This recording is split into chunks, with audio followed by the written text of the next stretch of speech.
Viewer discretion is advised. You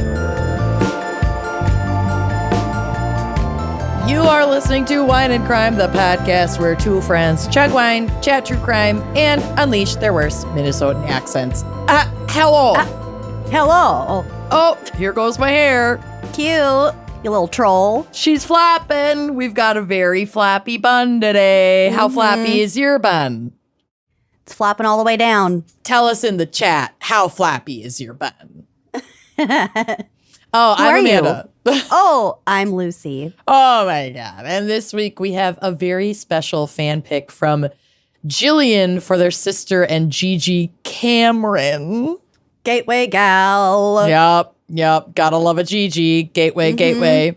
And Jillian has selected the topic of Portland, Oregon crimes, which is very funny because we were just there. We were just fucking there. And we didn't do like Portland specific cases. I have the fan pick this week, and of course, it's sad. But I'm excited for what you have chosen because it's like we were just there, so we get to be fresh from Portland when we do Portland crimes. We were just there, and I have a case for us today, Ooh. and it's sad. Oh, yeah. Grisly. Oh, gruesome. But also somewhat historical, so we're allowed to we're a little separated from it. More. Mm-hmm. Yeah. We're not stealing bones from their pits. We'll get to the theft of bones. People always steal bones from these old-timey cases. I'm telling you, this was like a whole fad. We need to look more into that. It's fucking crazy. I mean, I have a cabinet full of bones, so oh shit, that's I right. Get it. You're the problem. Well, more ethically. Only two just things are human. don't go to a crime scene and steal bones out of it. Oh, that would be good. No.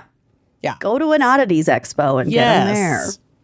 Anyway, our fan picker has also recommended our pairing for this week, which is the Kinda Dry cider from Portland Cider Company. Wonder how it tastes. Kinda Dry. This is, as they say, an ode to our Somerset heritage. Kinda Dry is our take on a classic English-style cider. It's from 100% Northwest apples, and we'll get to how the different apples that are in this. It sounds so good. Yum. This cider is balanced, dry, and crisp for timeless satisfaction. It's a 6.9% ABV, so it packs a little punch. Mm-hmm. And it's gluten-free, which I love. Gluten-free. Guten Tag. Gluten-free. It has subtle apple notes. It's lightly carbonated. It is, like they said, a classic English cider style, balanced dryness, and a lingering fresh finish. They recommend pairing it with such foods as pulled pork, bratwurst. Oh, yeah. Italian sausage. The summery stuff. And it's like, it's not sweet. It's kind of dry, but it still has a little bit of that apple sweetness. So putting it with like this nice kind of fatty, kind of savory, maybe a little spicy, like a brat, like an Italian sausage has that kick to it. It'll cut right through those fats and oils and clean your palate right off to get you ready for another mustardy bite. Yum. The apples in this cider are Gala, Honey Crisp, Granny Smith, Jonah Gold, Jonagold. I haven't heard of that apple, I don't think. I haven't either. Jonah Gold, and of course, the Piece de Resistance, Golden Delicious. I'm Googling Jonah Gold. Jona. Maybe it's Yona Gold. Maybe it is. Hona Gold. Yona Gold.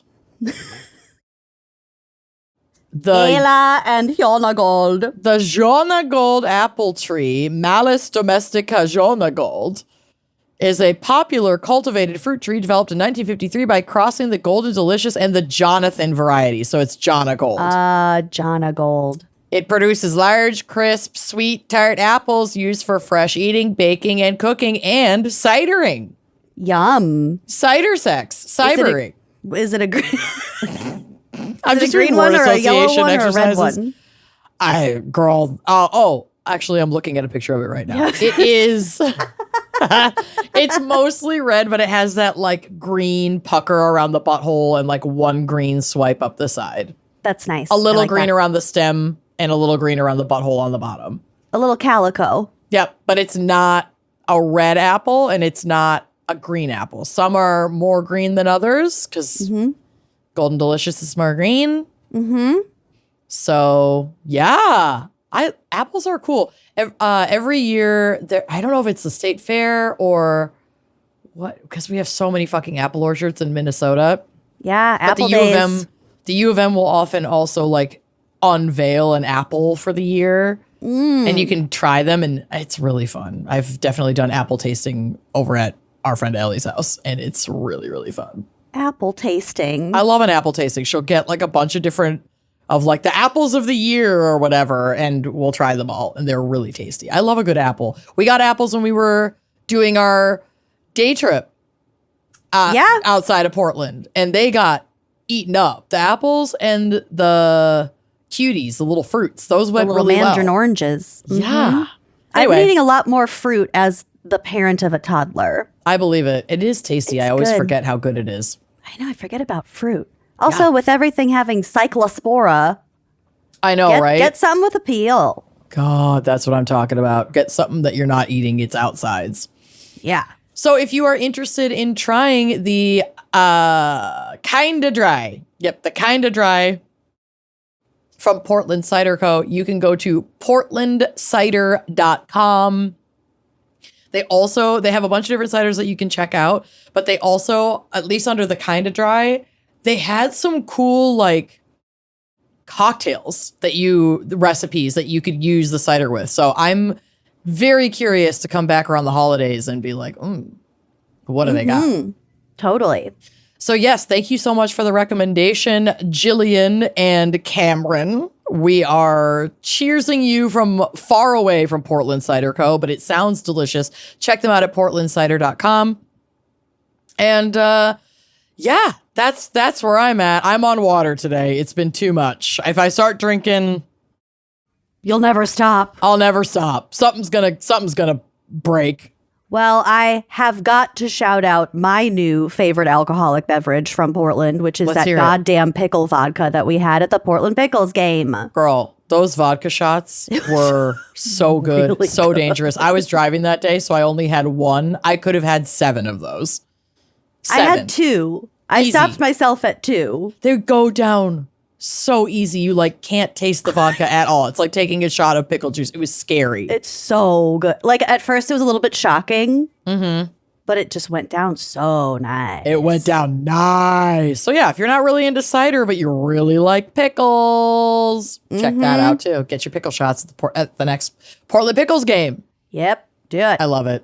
All right, let's take a quick break to hear a word from our sponsors and then dive into our nitty gritty today, shall we? We shall. Let's do it.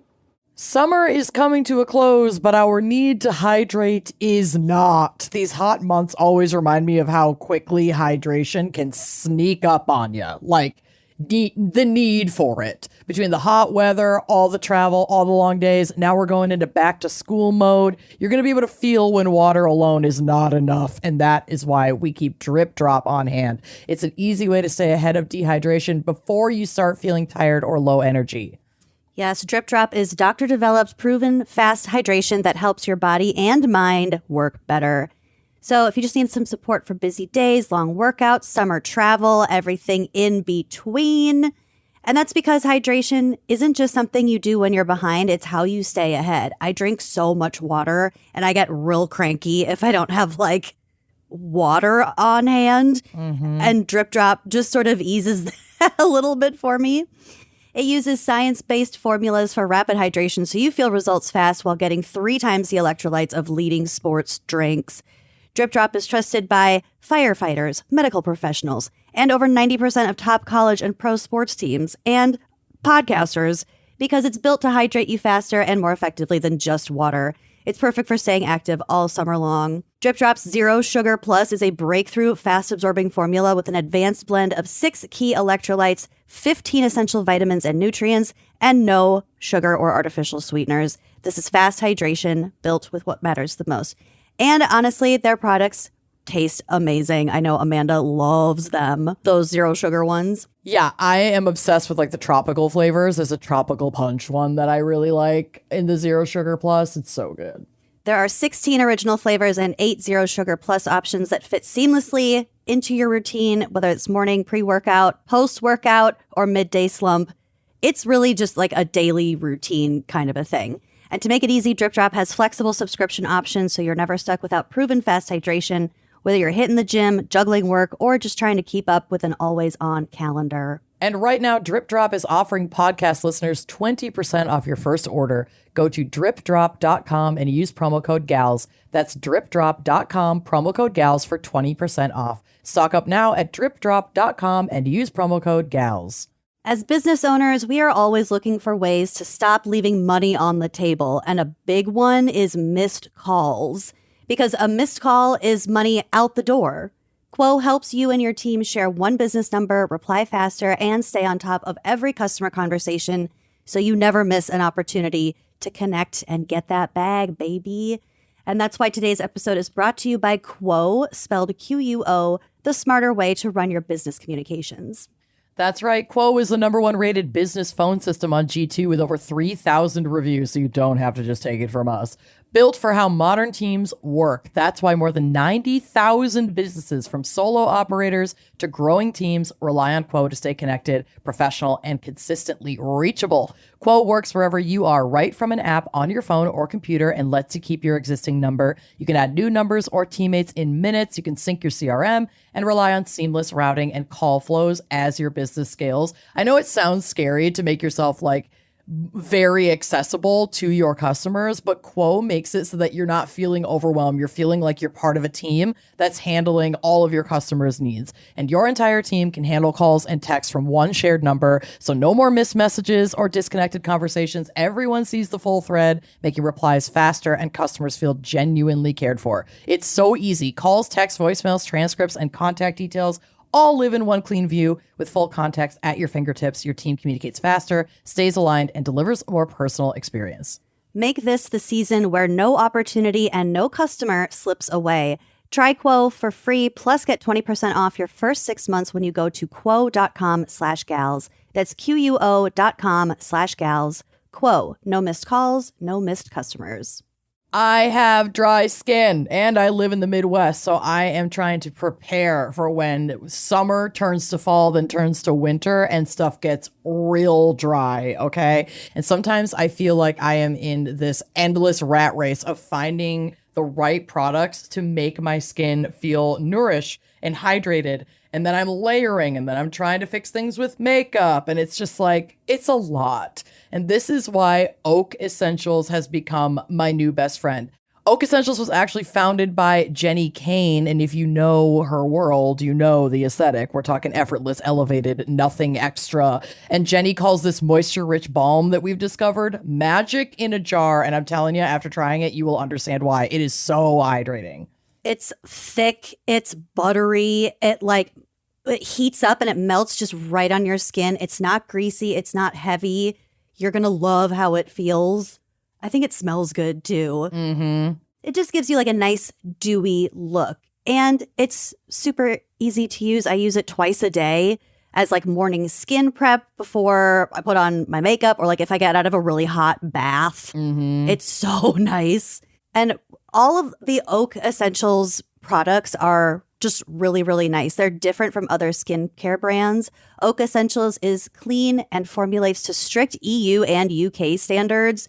They have pretty high standards over there. Mm-hmm. They don't have these phthalates, anything that I can't pronounce, sulfates, petrolatum, parabens, other unnecessary additives. It's like just the good stuff, and it shows. Mm-hmm. The Moisture Rich Balm is Oak Essentials' bestseller, and once you try it, you'll understand why. Head to oakessentials.com and use code GALS for 15% off your first order at checkout. That's 15% off your first order at oakessentials.com with promo code GALS. After you purchase, they'll ask you where you heard about us, so please support the show and let them know we sent you. All right, here we go. Portland. Yeah, Lucy. Portland, Oregon. Not Maine. Which was the first? Yes, Maine was the first, and I didn't go into this because I'd heard about it before. We've talked a lot about Portland. Mm-hmm. We also did another Portland live show that was specifically about Portland, unlike our most recent Portland live show. Right, which was not specifically about Portland. Mm-hmm. So I'm trying not to cover like the same information. So I really did just go where my heart took me for this segment. But the Portland, Oregon, Portland, Maine thing, I believe Portland, Maine was first, and that was named after some shit in England, obviously. Mm-hmm. And there was some sort of coin flip to see what Portland, Oregon, the city's name was going to be. Yep. Someone won, someone lost. I didn't read into it because I know I'd read it before and I didn't want to talk about it today. Right. But here we are. But yes, there's a Portland penny on display. It's allegedly the penny, the coin. The penny. The penny. The Portland penny. What is now called Portland is the most populous city in the U.S. state of Oregon, despite not being the capital, which is Salem. Mm-hmm. Located in the Pacific Northwest at the confluence of the Willamette and Columbia Rivers, it is the 6th most populous city on the West Coast and the 4th most populous in the Pacific Northwest. So this kind of helped me visualize like that area because I forget about Canada, which is also the Pacific Northwest. So the biggest cities are Seattle, Vancouver, Canada, and Surrey, Canada. Okay. Never heard of it. I haven't either. And then Portland. Also, this blew my mind. Almost half of Oregon's population resides in the Portland metro area. That's crazy. It's a big area. Mm-hmm. And it is beautiful. So, yeah, why wouldn't you want to live right there at the confluence? Yeah, for real. City of roses, city of bridges. Mm-hmm. Prehistoric Portland was wild, and I have a brand new fear for you. Okay, great. Not prehistoric Portland. Between 15,000 and 13,000 years ago, so in the glacial period, an ice age probably, ice dams in Glacier Lake, Missoula, in what is now Montana, would periodically rupture because the glaciers were melting as they receded back up. So these ice dams would rupture and cause a mega flood or an outburst flood. Mm-hmm. These cataclysmic Missoula floods, collectively they're called the Missoula floods because there were like 25 of them, like separate floods. Mm-hmm. Swept across the area that would become eastern Washington, northern Idaho, and northern Oregon, and then down the Columbia River Gorge and Willamette Valley. Okay. There's a map in my photos showing that entire area. I feel like I'm not picturing this right, so I'm excited to look at the map. Yeah, look at the map. It's the last one. So you can pretty clearly see the coast and like where that is in the United States. That whole fucking area floods. No. I'm seeing that map, but I also really don't like the Cordilleran ice sheet. Oh yeah, well that's the big glacier. Yeah. Mm-hmm. So this is.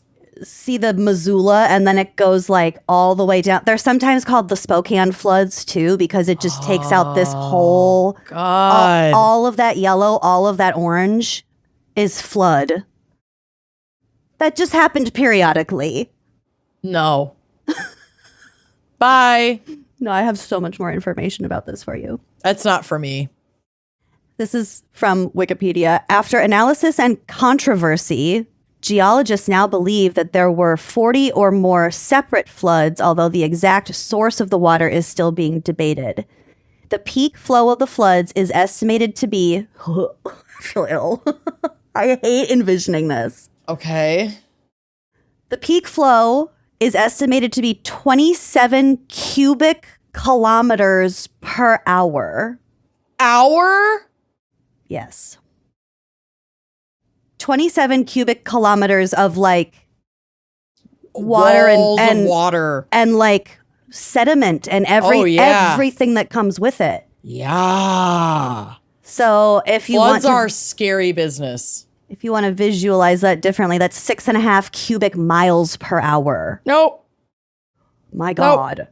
The maximum flow speed approached 36 meters per second or 80 miles an hour.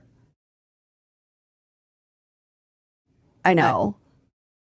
I feel ill thinking about this. It's so crazy. I feel like you're going to give me a poop attack.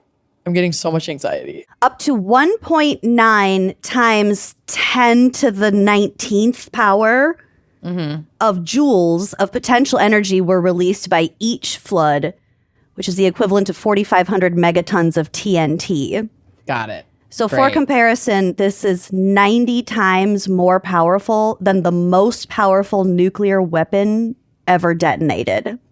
Okay. The cumulative effect of the floods was to excavate 50 cubic miles of loess, sediment, and basalt from the channeled scablands, tag yourself, of eastern Washington Okay. and transport it downstream. So if you go back to the map with the sheath that made you Yeah, made me shit myself. yourself, Yep. you can see the channeled scablands, like where that sort of is. So then it goes downhill / downriver from there and wreaks havoc in the Willamette and Columbia River Valley. That's so crazy. I guess I just did not.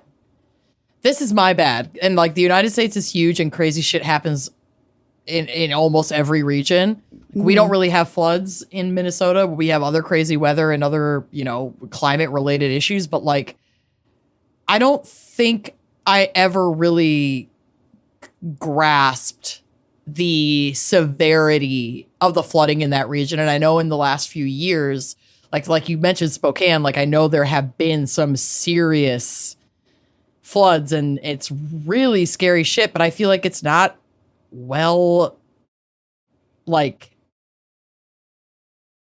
it's not put on I don't know. I feel like we're so segregated, even just like where we are in the country. Oh, yeah, just like From news. regional natural disasters kind of stay there. Yes. And that's so bad because we're all fucking connected to the great circle of life. Floods that are happening there matter to the rest of the country and certainly the rest of the world. But it's like there's so little we know about this. And then you come in and fucking tell me about this cubic fucking tons and 80 miles an hour and walls of water and fucking no, I'm gonna make myself shit again. I gotta stop.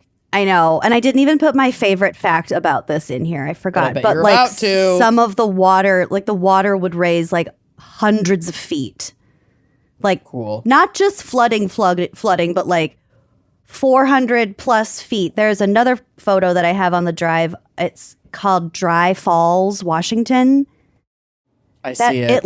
It's like a gorge. It looks like, a shallow part of the Grand Canyon, but like that's from the floodwaters.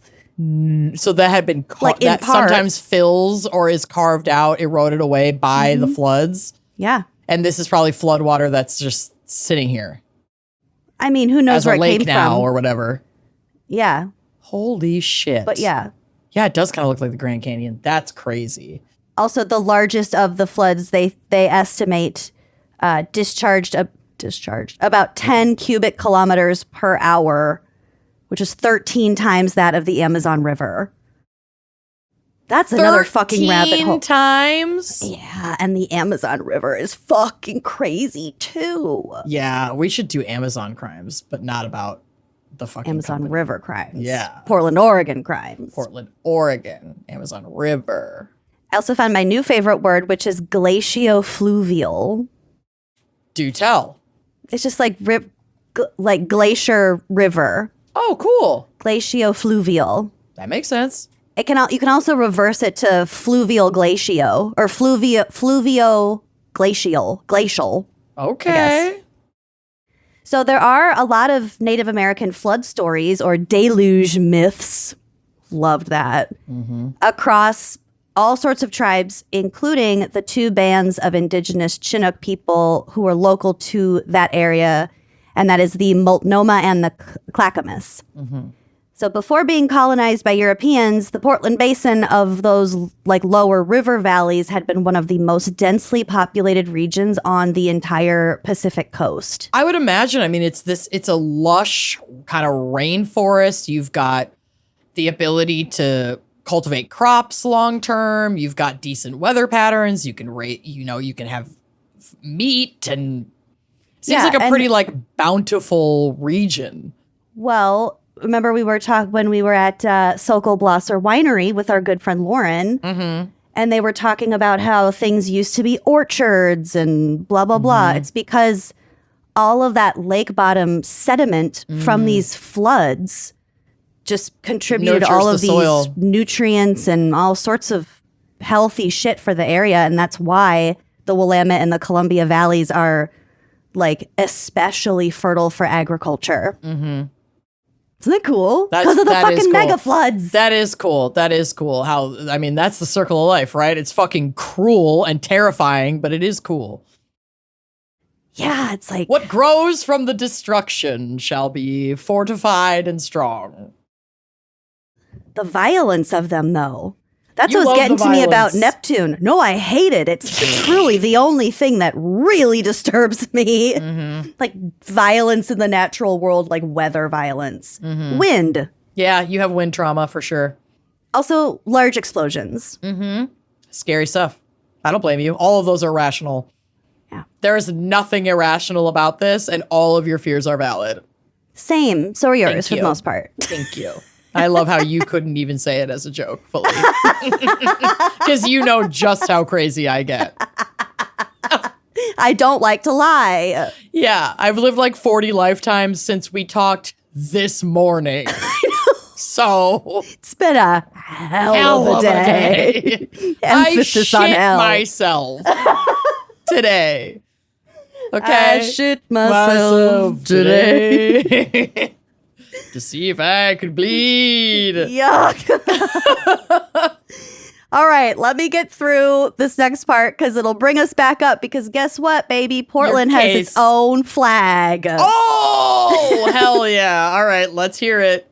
Is there a picture on the drive? Should I look yet? No, don't look yet. Okay, I was so caught up in the topographical maps that I know. didn't even notice there was a flag picture. Don't look yet because I want to read you the description of the flag and I want you to try your hardest to picture it in your mind's eye before you look at it. Okay. These are moments where I really wish I could draw to see if I'm close. Well, just close your eyes and imagine. Okay. The city flag of Portland, Oregon consists of a green field on which is placed a white four-pointed star or a truncated hypocycloid Okay. for the layman from which radiate blue stripes, each bordered by L-shaped yellow elements known as esquires. Narrow white fimbriations separate the blue and yellow elements from each other and from the green background. Can you imagine it? I just am imagining a star with a bunch of weird shit spraying out of it. Kind of. All right, now Okay. you can go to the drive and... Let's see. Let me see. Okay. Kinda. Kinda. I didn't anticipate. Yeah. The star, I feel like I kind of got, although I pictured it yellow, even though you said white. That's okay. I think star kind of connotes yellow. Yeah, but this is not the worst flag I've ever seen. No. I Some- kind of You like it? Yeah, I might like it. Okay. Which I'm apprehensive to ever say about a flag for we've just had so many bad crappy flags.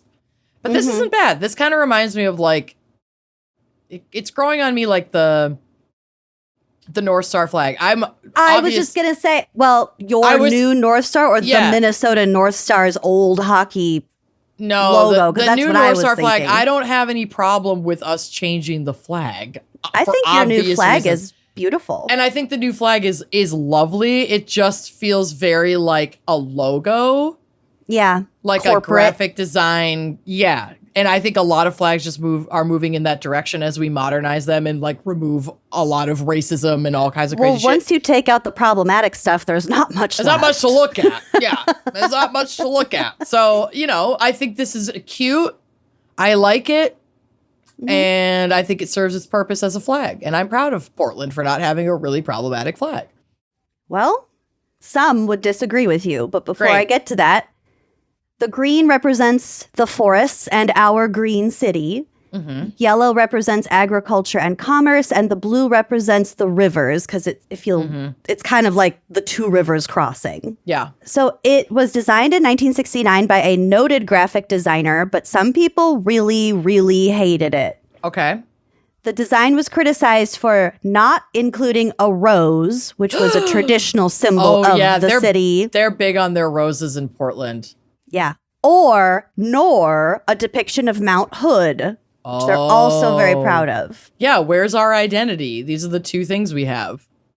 Its abstract design was compared to flags of socialist countries. Oh. And a fallen cross symbolizing the Antichrist. Oh, shut up.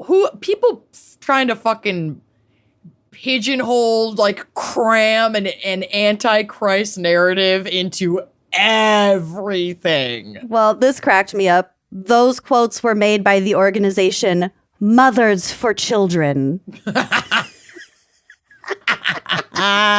Okay. That's the worst name of an organization I've ever fucking heard in my life. Toothless and homeless. Homeless, not toothless. It's a really important charity, Kathy. Yeah, they do really important work. It is. That scene is just so amazing. Yeah, it's so incredible. Watch okay, Housewives. so despite this, I do have its official ranking among the North American Vexillological Association's American City Flag Survey of 2004. Whoa. They haven't had one in 2026? Well, I got it from Wikipedia. Who knows when this was last updated. I did not check the primary source. That's fine. Of the NAVA. But I'll tell you this, there were 150 U.S. cities that have flags. So out of 150, what do you think this flag ranked?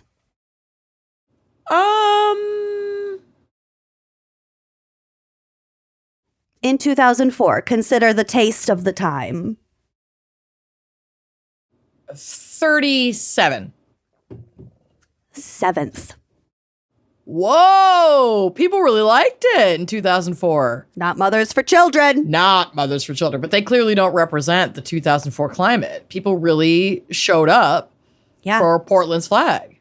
For NAVA's survey. Fun. Okay. 7th is great. That's a great ranking. I wanted to shout it out because it's a fine flag. Snaps. 7th. Yeah. All right. And now I have a case for us. Oh, no. So much of this first part is from the Mackenzie River Reflections newspaper. That might be online only. Okay. Just before sunset on the evening of April 12th, 1946.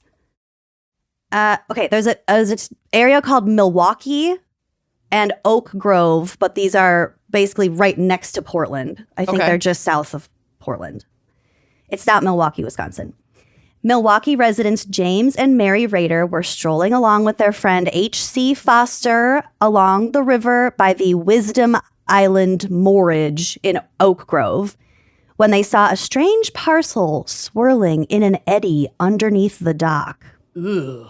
The parcel was about the size of a suitcase, wrapped in burlap and tied up with ropes and wires. Oh, that is creepy. It looked like it could I hate a parcel. I know. There's something so sinister about a parcel. A burlap parcel. Oh! It looked like it could be something important, although Foster said it was probably, quote, a bag of drowned cats and Jesus best left Christ. alone. But despite that assumption, he got a stick and hooked it to the wires on the parcel and dragged it up to the shore just because they were curious. I probably would have been curious too. Yeah. Even if it was a bag of dead cats. Jesus. Ugh. poke it open a little. See if there's something worth You're hanging on sick. to. I love whatever's wrong with you. Sicko. Well, it's a good thing they did. Yep. Yeah, So- thank God. These brave heroes. No, truly, though. It was carefully wrapped, that was for sure, and it was a solid object, about 30 inches long and 16 inches wide and less than a foot thick. Okay. So The not three- it's not like a body. It's small. It's smaller than a body, for Yeah. sure. The three of them untied it and started unwrapping the layers of burlap. They peeled off the burlap, then they peeled off a grayish black tweed top coat, followed by a long pair of union suit underwear, I think like long johns, Yeah. a dark blue sweater, and a pair of brown slacks, Okay, so there's clothes in there. women's clothes. Ugh. The slacks were the innermost layer, and when those were removed, the three of them found themselves looking down at a naked female torso. What? No head, no arms, no legs. Oh, no.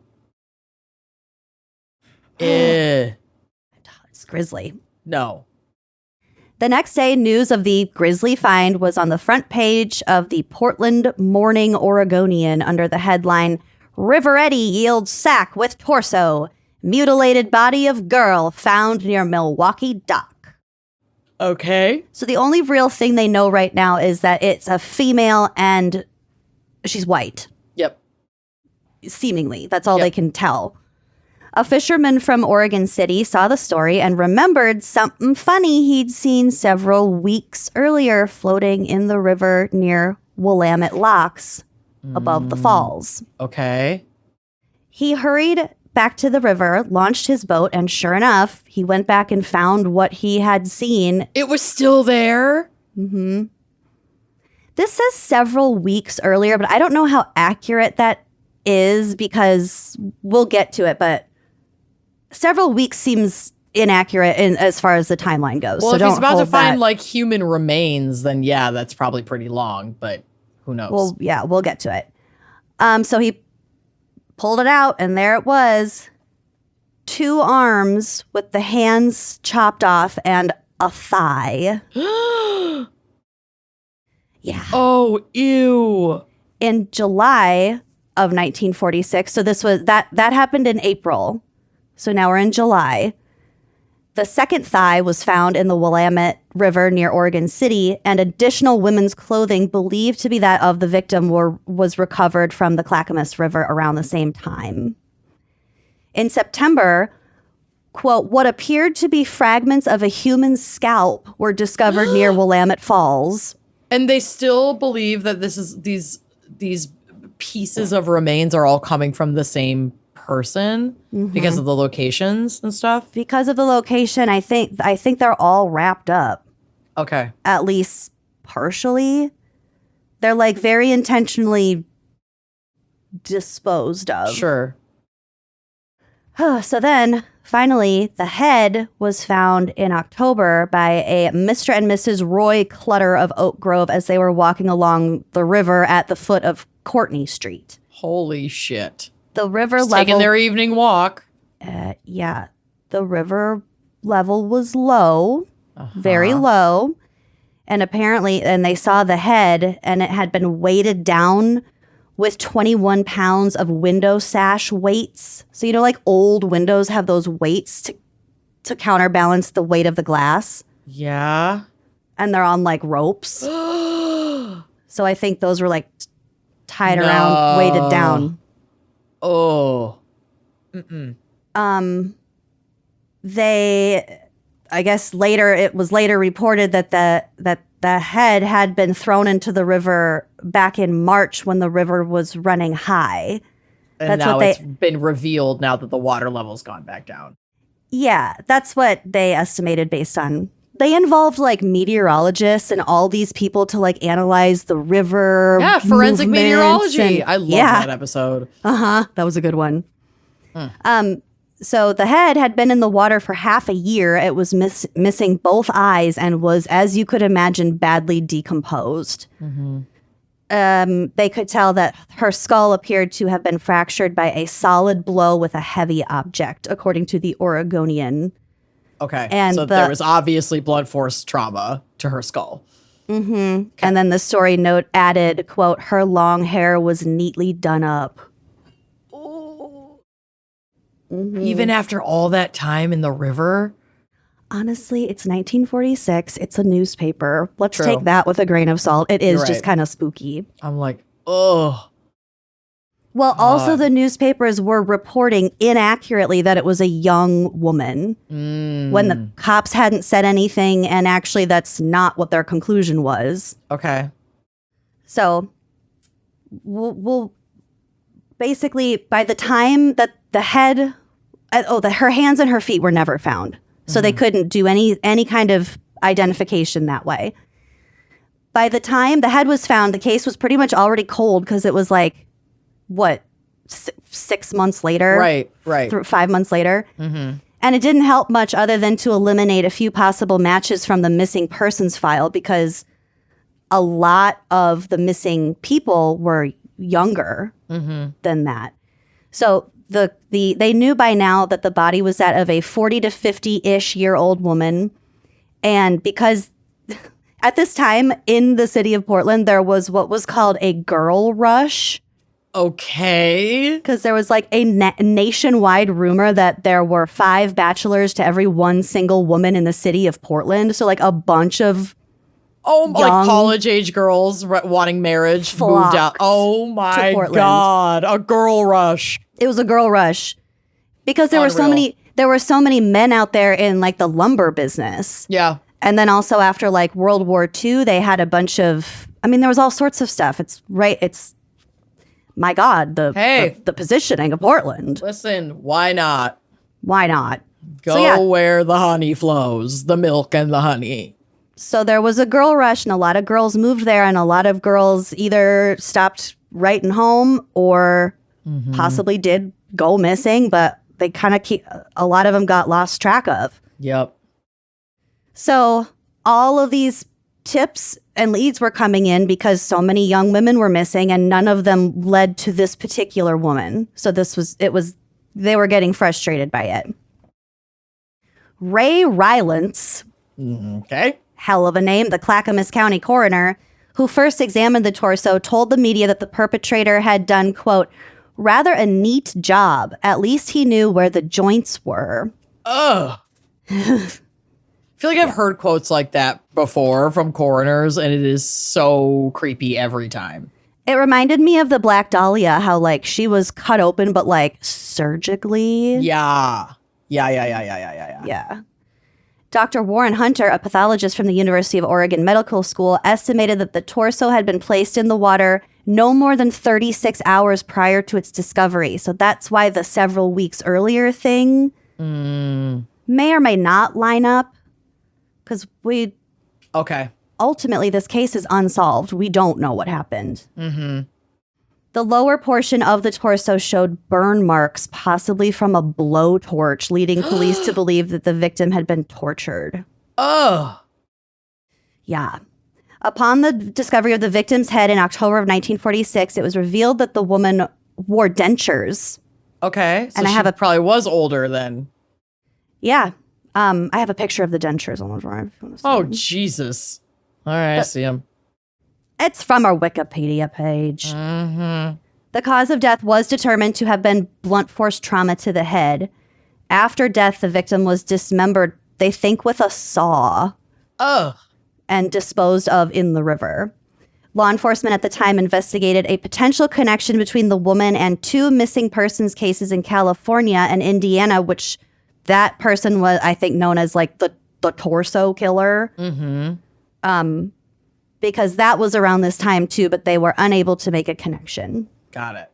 The case received national media attention, appearing on the front page of numerous news outlets, but her identity and killer remain unknown to this day. In 2004, her murder case was formally reopened, but they revealed that a bunch of evidence in this case, including the location of where the woman's clothing, jawbone, dentures, and other remains were unknown. They lost it. I'm telling you, something weird. Yeah. This is so common, especially around this time. Yeah. They think they were lost sometime back in the 1950s. That's when they lost the paper trail for them. Good Lord. So then another update, I guess, in 2025, there was a grave that just said like unknown woman 1964. There's a picture, or 1946 rather. I have a picture of that on the drive. That was in one location, but then like her remains were basically, they think that her remains, or at least some of them, ended up here. So they dug them up and are, presumably trying to do some kind of DNA testing on them. Yeah, that's really sad. So that was just last year. So we might still find out what happened. Wouldn't that be amazing? Ugh. This unknown woman grave is really sad to look at. I know. It's so stark. There are a couple of theories. Oh, there's another. Maybe that other wasn't the torso killer, because this other theory says that this may have been the work of the torso killer, a serial killer who terrorized Cleveland in the late 30s. So it could. Well, there's a lot of fucking torso killers. I know. It's like, which one? There's also a theory that was really interesting, but I didn't feel like I had time to get into it. But like a week after the torso was discovered, there was an ad run in the local newspaper that said, if anyone has heard from a woman named Anna Schrader, please write to this address. Oh, somebody looking for their loved one. Yeah, which I don't think was super uncommon, but all of like her timelines and stuff really match up to what could have happened. And she had moved. She told her family that she was moving to Minnesota, but she ended up moving to Portland. She got married. And then years later, she was cheating on her husband with another, I think, married police officer. Oh. And they had a history of having abusive, like there was a fight involving a gun and ended with like her having broken ribs. That's really scary. So some things match up. She's involved with somebody with some violence. Could be cheating, both cheating. Anyway, so that was a really interesting read, but yeah, could be Anna Schrader. We really don't know, but that is the what do they call it? The Wisdom Creek. Wisdom Island murder, the Wisdom Island torso. Something like that. No. Yeah. That's really have scary. Any info? That's call really Portland. Scary. Yeah. Yeah, call Portland. Well, great. You're kicking off our Unsolved series today. Great. Because my case is also unsolved and also sad. So let's take a quick break and then we'll dive in, shall we? Sounds great. I love the idea of coffee, but I do not love how it makes my tum-tum feel. And that is why Mudwater has truly come to my rescue. And they also have a starter kit. So if you're curious about these wonderful mushroom coffees, now's a great time to get started. Yeah, I am a huge matcha head, and the Mudwater matcha has been my go-to. She's got lion's mane, she's got cordyceps, she's got chaga, she's got reishi, she's got cinnamon, she's got turmeric, she's got Himalayan salt, she's got basically everything that you need to keep your body moving, grooving, and going. And not just your body, but your brain, okay? Mudwater is a coffee alternative made with mushrooms and adaptogens and has about 1/7 the caffeine of coffee, so you're getting focus and energy without jitters, crash, or anxiety. And for people like me and Lucy, this seems to be just so much easier on my stomach. And like Lucy mentioned, the starter kit, that is your best way to start. It's designed to set you up with everything you need to actually build the habit or like maybe replace your coffee. When you order, you get the full-size tin of your chosen blend plus a free rechargeable frother. That thing is amazing. I use my frother every day.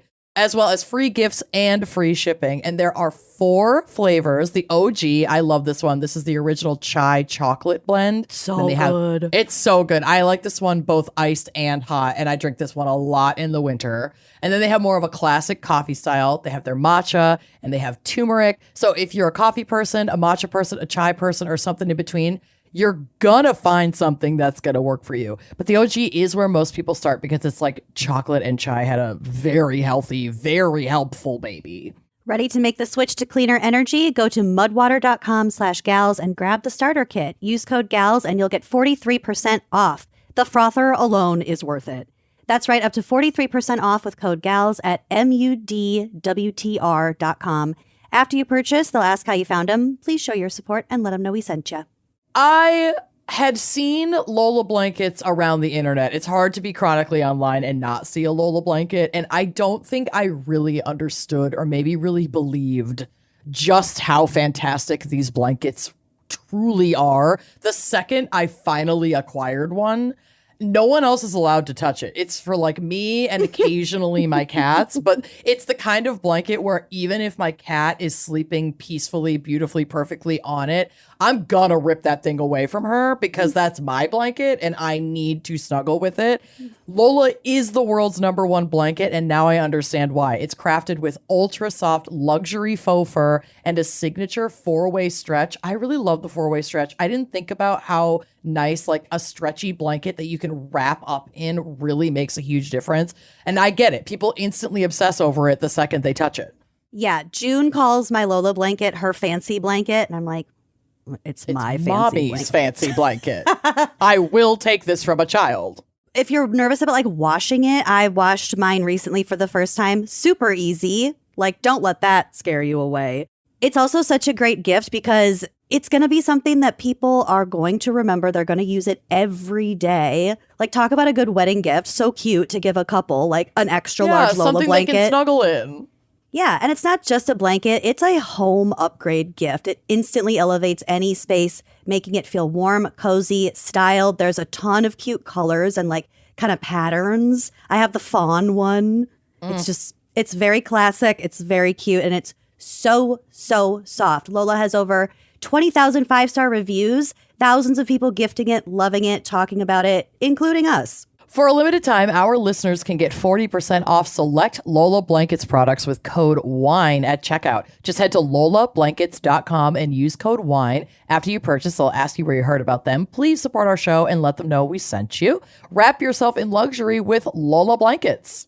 If a genie granted me 3 wishes, I would use all of them to wish for my cats to live forever. Same.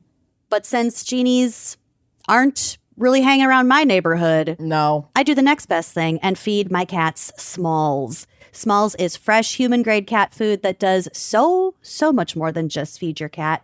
It helps them live a full and healthy life and maybe barf less like it did for Ray. Yeah, it is really helpful with the stomach upsets. I'm a big fan. Most cat food out there is made with meat byproducts, cheap fillers, and artificial ingredients. Basically stuff that isn't great for your cat. And like, cats have sensitive tummies. Big pet food just tends to do this because it's cheaper to make. But what they save on cost, your cat is paying for with their health, and then you're paying for it with cleaning up your house all the time with all their puke, paying for vet bills. That cost gets made up somewhere. Smalls is different. Their fresh recipes are made with at least 80% animal protein, and they're gently cooked to retain all their nutrients and flavor. They never add fillers or artificial ingredients, and their food is so healthy that 88% of cat parents say that after feeding Smalls, their cats have better digestion, check. A softer and shinier coat, check. And more energy to play. Oh my gosh, I feel like it's almost making Pepperoni upset because she's so over Beans, like wanting to play with her all the time. And now like Beans has that kitten energy again. It's the food. It's actually good for cats. Your cat's health and longevity starts with what they eat. Try Smalls and get 60% off your cat's first order, plus free shipping and free treats for life when you go to smalls.com/gals. One last time, that's 60% off your first order, plus free shipping and free treats for life when you head to smalls.com/gals. Are you ready? Yeah, I guess. I know. I'm sorry. You just enjoy your dino juicy gummy, my gummy dino that you stole from literally a child. You took candy literally from a baby. From my baby. It doesn't count. It's your candy, literally. I'm so excited for her to go trick-or-treating. Oh, that's going to be nice. She's finally getting old enough where she'll like get to do stuff.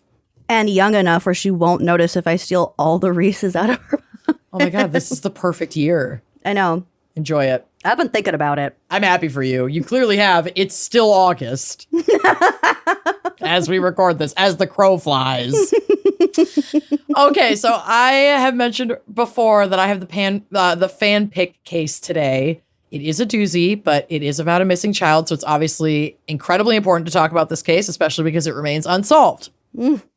So let's go back to June 4th, 2010. It started as a day of celebration at Skyline Elementary School in Portland, Oregon, where 7-year-old Kyron Horman, a boy with a wide smile in that like perfect gap-toothed kid way, in like the little jack-o'-lantern teeth. I love it. He's 7. Their teeth are all a mess. They're so cute. He's so cute. He's so cute. And his little glasses. Mm-hmm.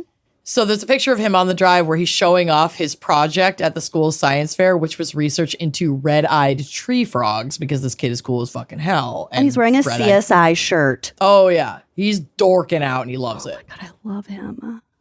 From CNN, quote, Kyron Horman, who is Kyron's dad, remembers the mad dash to the store for supplies to bring his son's science fair vision to life. And he sat with Kyron as the second grader diligently mapped out his poster's design. His last conversation with his son, the morning of his disappearance, replays regularly in the father's dreams. Quote, he walked me out to my car and we were talking about his project for the science fair that day at the school, Kyron Horman told CNN. The sun was out, we're out in the front yard, chatting it up before we both kind of go our separate ways for the day. The little bit of that conversation comes up and he's just right there in front of me, and that's when I usually end up waking up, he said. Red-eyed tree frogs have since become a symbol for Kyron, even being printed on T-shirts that read "Bring Kyron Home." So you can see a cute picture of a little shirt on the drive that has the tree frog logo in. Oh, that's really cute. Kyron's stepmother, Terry Horman, took a photo of him that morning. That's the picture of him in his blue shirt for his science fair thing. That's that morning. Yeah, she took that picture not knowing it would be the most recent photo and become a photo that would soon be seen by millions of people. His CSI shirt photo? Yeah. Yeah. That's so... I know. It's really sad. Oh, God. By the end of the school day, Kyron was gone, sparking the largest criminal investigation in Oregon's history. Because this is unsolved, the best way to really look at it and break it down at first is with just at least a brief timeline of events from that day. The Friday morning he went missing, Terry Horman says she last saw Kyron walking down the hallway toward his classroom after the science fair at about 8:45 a.m. But according to the school, Kyron never made it to class. His teacher marked him absent for the day. He was in his school. He was in his school. They had gone early to everybody set up their posters and stuff, and the parents could come see everybody's projects and in the gym. So exciting. That's the best day of school, when your parents come to see your science project. Mm-hmm. Before class. So she saw him, she took the picture of him in front of his poster. She saw him get all set up, and then it's all right, it's time to go to class. And she left. She went home. She left her kid at school. Oh my God, her stepkid. So awful. While Kyron was missing, Terry's morning was reportedly filled with errands between 9 and 10 a.m. So she reports seeing him walk down the hallway toward his classroom at 8:45. She's like, okay, I'm out. She goes to start running her errands. Between 9 and 10:10, she stopped at 2 different Fred Meyer grocery stores. For the next hour and a half, she told investigators that she drove her toddler daughter that she shared with Kyron's dad. So she's not Kyron's mom, but she and Kyron's dad are married, and they have a young daughter of their own. Mm-hmm. Around to soothe an earache that she had. So she's just kind of driving aimlessly. By 11:39 a.m., she was at a 24-hour fitness gym. She returned home and at 1:21 p.m. She posted the now famous photo of Kyron at the science fair on her Facebook and kind of finished out her day. She still didn't know that he had been marked absent and that the school hadn't called. Oh. So the alarm They wasn't... should call. Yeah. Ooh. An unexcused absence for a 7-year-old. That's weird, yeah. Shh. They really think. gotta call. The alarm then wasn't raised until 3:30 p.m. when Kyron didn't get off the school bus to come home. It was only after Kyron did not arrive on the bus that Terry contacted the school herself and learned at that time that he had been marked absent for the entire day. The school had not called home, as far as I could find, to alert the family that Kyron had an unexcused absence. The whole day went by. The whole day went by. Oh my God, I cannot imagine. Terry then called 911 at 3:45 p.m. and the official search began less than an hour later. Because of that long delay, Oregon lawmakers championed House Bill 3197 the next year, requiring public school districts to notify parents when a student is unexpectedly absent before the end of the school day that they missed. So not even like immediately, it's like at least before the end of the day to tighten up that timeline. That gives someone a really good head start. Yeah. Now, 16 years later, the law continues to guide district handbooks across Oregon. So this has definitely had an impact, despite him still not being found. The investigation was massive. Over 1,300 searchers from 3 states combed the woods and searched Sauvie Island. They also they dragged rivers. They looked everywhere they could to find any trace of this boy. And I'm going to read another quote from CNN, and this is the main article for my research, so I'm going to quote it a lot, and it's really good, and everybody should read it, but... Quote, in the 12 months after Kyron's disappearance, investigators tracked more than 4,500 leads and conducted over 3,500 interviews. Oh my God. During that same time frame, the country's search and rescue coordinators and volunteers spent a combined 24,640 hours looking for Kyron. Everything was documented on paper in 2010. Law enforcement agencies compiled such extensive material on Kyron's case in the first year alone that the dozens of binders organizing the documents, if they were stacked upon each other, would soar roughly 2 stories high. Oh my God. Investigators sat across from nearly every young child at Skyline Elementary, many of whose nascent swinging legs could not yet reach the ground from their chairs, interrogating them over their missing classmate. Oh my God. New surveillance cameras scrutinized any movement outside of the school building and in the main hallway. Fixed-wing police airplanes regularly paced over the campus, with the hum of their propellers a consistent reminder to the Skyline students romping below that their small friend was still unaccounted for. Good God. I know this article is really heavy-handed, but it's very well written. Yeah. And the school did remain open, and I believe it is still open to this day. It's just this has left such a horrible scar on the community and the school. And it's unsolved. So and it's unsolved. It's not ending. No. He's just gone. Oh my God. In late June of 2010, a bombshell dropped.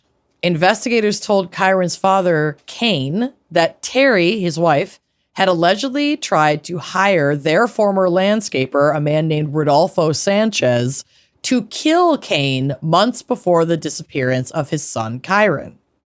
You fucking kidding? Well, this is the claim. Okay, allegedly. I don't know if it's true, but they found it compelling enough to follow this lead and include it in court documents. So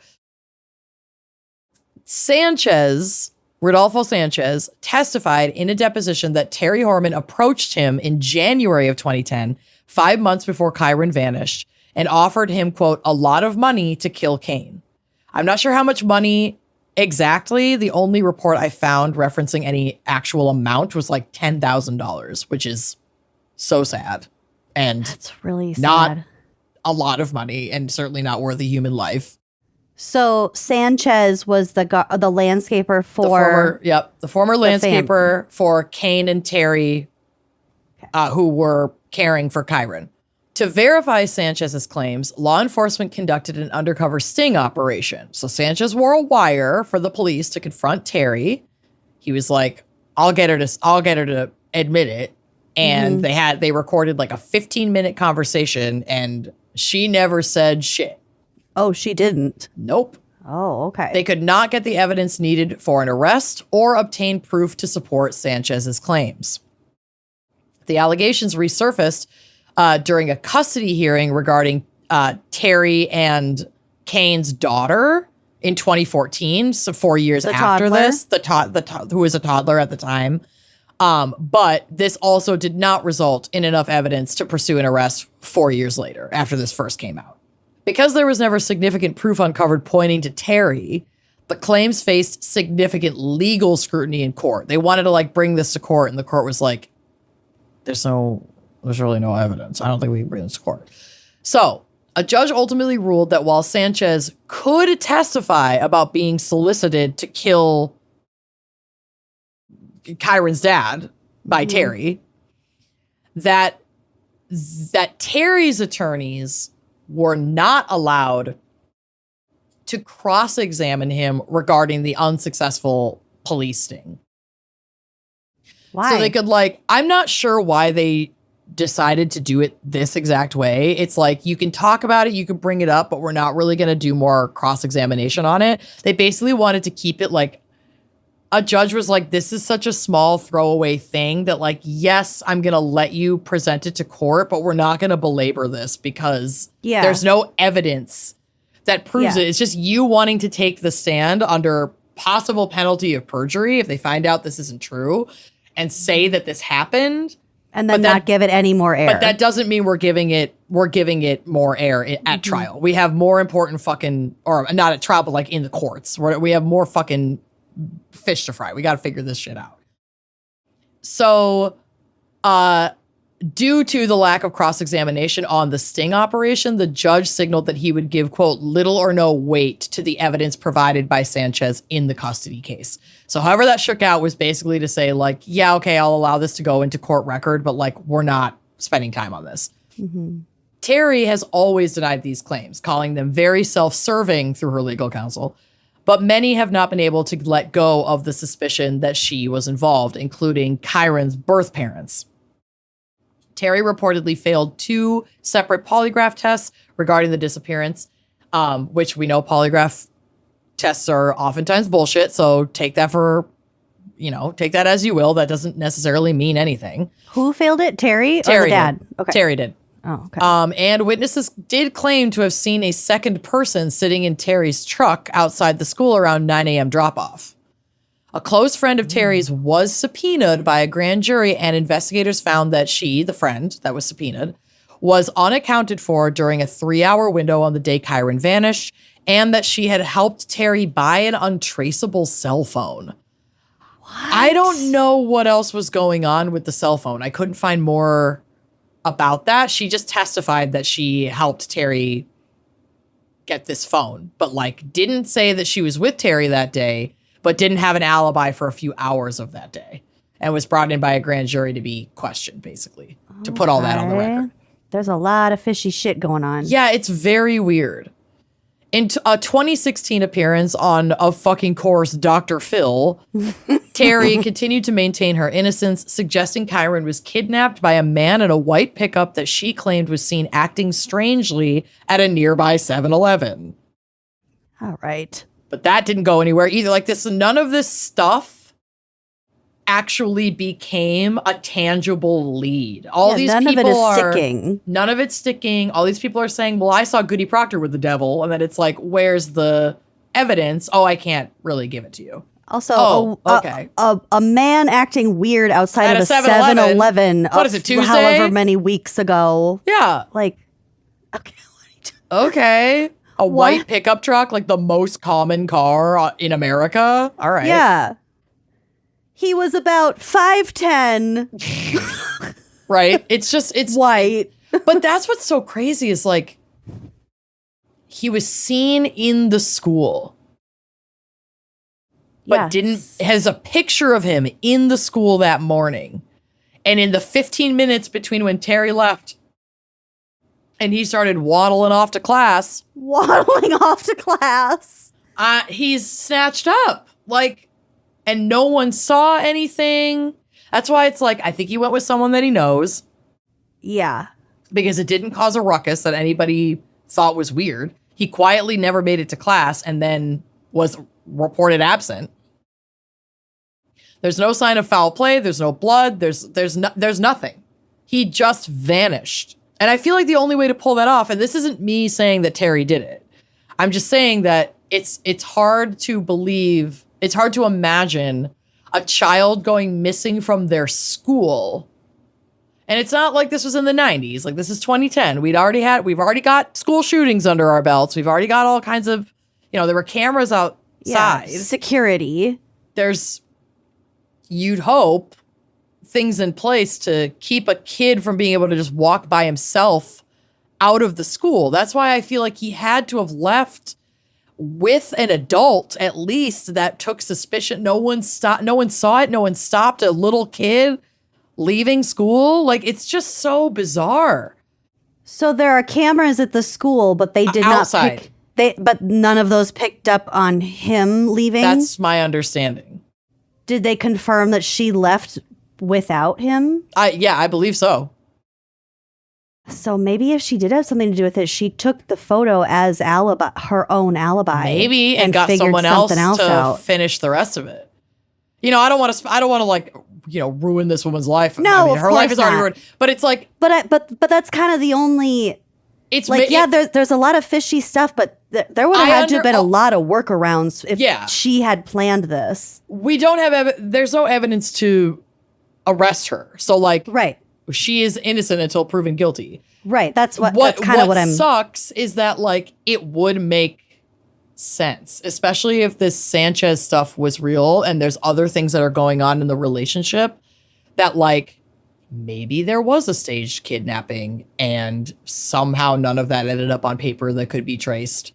Like, I don't know. It's just like, how could this kid possibly have gotten out of the school without essentially being smuggled out one way or another by somebody that he was willing to go with? Because it's school fair, science fair day. There's people crawling all over the building. Mm-hmm. So there's also a little bit of chaos. I wonder with like parents leaving, maybe a lot of strange adults in the school. Another adult just kind of took his hand after he was no longer under the protection of his stepmother and left with him. That's certainly a possibility. That's also like thinking back to the murder. We're not for checking hire IDs thing. when you go to your kid's school necessarily. No, it would be great to keep it that way. Mm-hmm.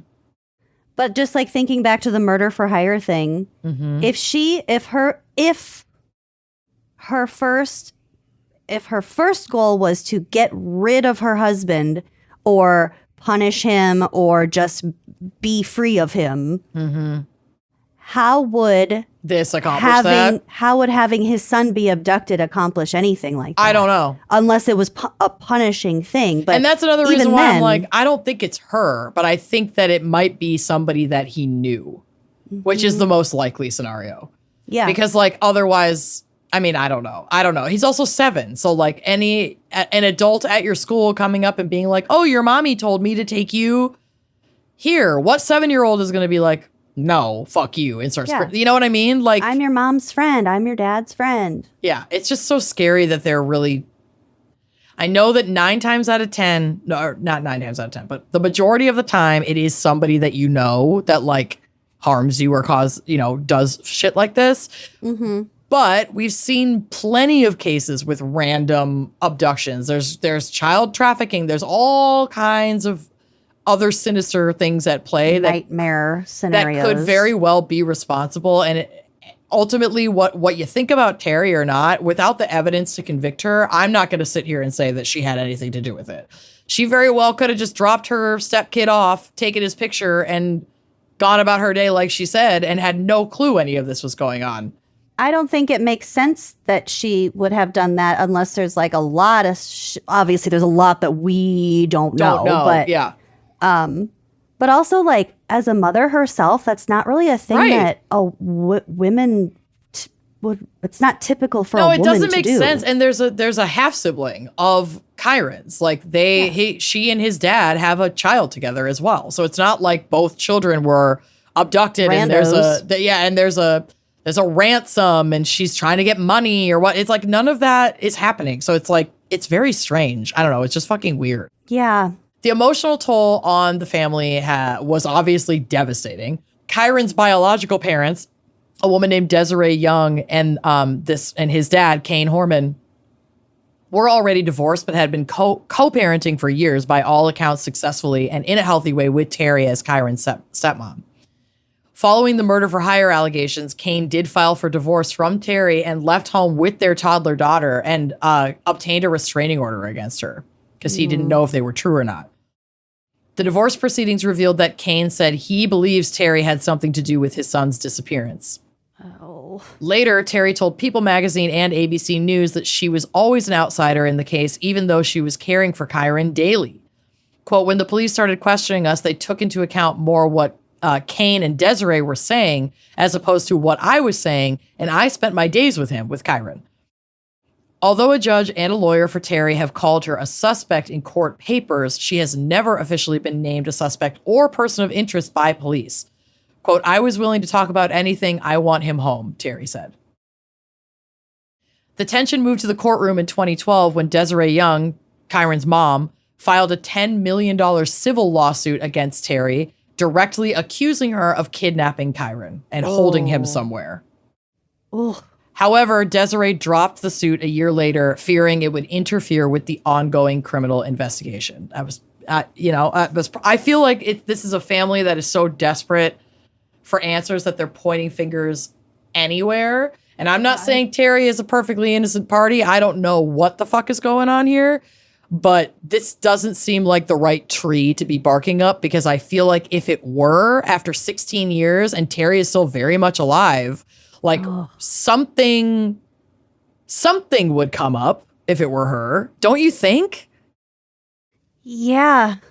Right? Also, if it were her and she were that like flat out psychopathic, right. Other there'd people probably would have be testimony. That's like, oh probably be yeah, other Terry things. did this. Terry said that. I didn't see anything like that. which is not to say that Right. it's impossible that she had anything to do with it. Exactly. It just makes all of it so much weirder and more fucking confusing. I know, and also like we don't want to think of the idea that this was a completely random Right. and totally successful child abduction, because that is a horrifying thought, but it has happened and it does happen. Oh, yeah. So where are we now 16 years later? Not super far. In June of 2026, the what did you call it? Multnomah? Multnomah. Okay. The Multnomah County Sheriff's Office provided a major update. So in 2025, they finally finished a massive project, which was digitizing that entire case, that 2-story tall. It's about time. I know. We're Also, if we're talking gonna 5 have AI robots. Can we just like Dude. get rid of what the backlog? I don't want AI to make art. I want AI to like test digitize it case and files. digitize case files. Yeah, that'd be great. We're talking about 5,300 documents and a 0.5 terabyte of data. All the photos, Holy reports, shit. evidence collected since 2010. It's a lot.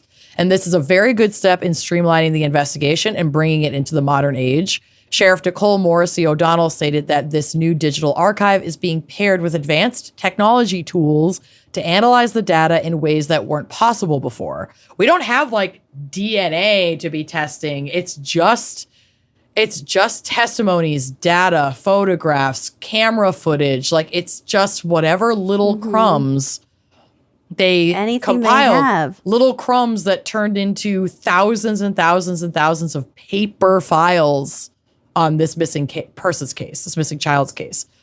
Well, that's a big difference between your case and mine. At least there is evidence still for I guess, his yeah. case. That's wild. They've also increased staffing on the case, working with the FBI and local major crimes teams. To this day, hundreds of tips still come in every year about this case. A $50,000 reward is still on the table for information that finally brings Kyron home. And again, from CNN, they said, quote, "We are working on this behind the scenes." This is one of the investigators. Following every possible clue, we are as determined today as we were in the days after Kyron disappeared, and my office will not rest until we have answered the question of what happened to Kyron Horman, said Multnomah County District Attorney Nathan Vasquez in a statement marking the anniversary of the boy's disappearance. To anyone out there who holds the answer, we are not going away, Vasquez said. We will continue our hunt for justice for as long as it takes. And I'll just finish this by saying, if you have any information concerning this case, please contact the Multnomah County Sheriff's Office. That number is in a poster from the FBI missing persons site that I downloaded, but I'll read it here for you. But it'll also be like up on our social media probably. But the number is 503-988-0560. You can also contact your local FBI office, the nearest American embassy or consulate. You can also submit tips online anonymously. You can go to tips.fbi.gov. It's just like someone fucking knows something. Somebody always knows something. Someone always knows something. And I just want to believe that if people are brave enough to speak up, then we can get somewhere. But there is on the drive, and I'm sure we'll share it, there's one of those like advanced age projections. Oh. Of what he might have looked like, you know, this would have been as a young adult. Yeah, when he was maybe like 16 or 17, 18 years old. And I don't think I didn't see another one on the FBI website for him now that it's been 16 years. He'd be in his 20s now if he's still alive, which is obviously what you want to believe. But it's just so hard. These cases, especially with a fucking child, it's like parents... Everybody who has someone in their life who has gone missing, like that closure is so important. Not having any answers to what happened to your child, I can't even imagine carrying that burden every day of your life. So I'm really hoping that somebody comes forward and that we see this case solved, and many cases like this solved in our lifetime. It would be amazing. Yeah. But yeah, that's the fan pick case. That is my case this week. Well, and that brings us to the end here. we made it to the end of Portland, Oregon crimes. We made it, baby. Thanks, Jillian. Oh, for God your wonderful bless you. fan pick. Yes. Yeah. Yeah, it's like. It's just a lot. It's so much speculation, and it's definitely very curious. The like accusations and the stuff about Terry. It's just not enough for me to feel compelled that it's her. And clearly it's not enough for a court to feel that way. You know? So, I don't know. I'm just praying somebody comes forward because holy shit. Yeah. The only thing scarier than the thought of a mega flood is having your child abducted and never pretty much finding out what happened. Don't you go start pooping on me. I a little bit have to, so we better wrap this up because I did get a little pang. Uh-oh. All right. Well, then let's call it before anyone needs to change another pair of underwear during this episode. Okay? Thanks for listening. Join us on Uncorked, and we'll see you next week. Bye-bye.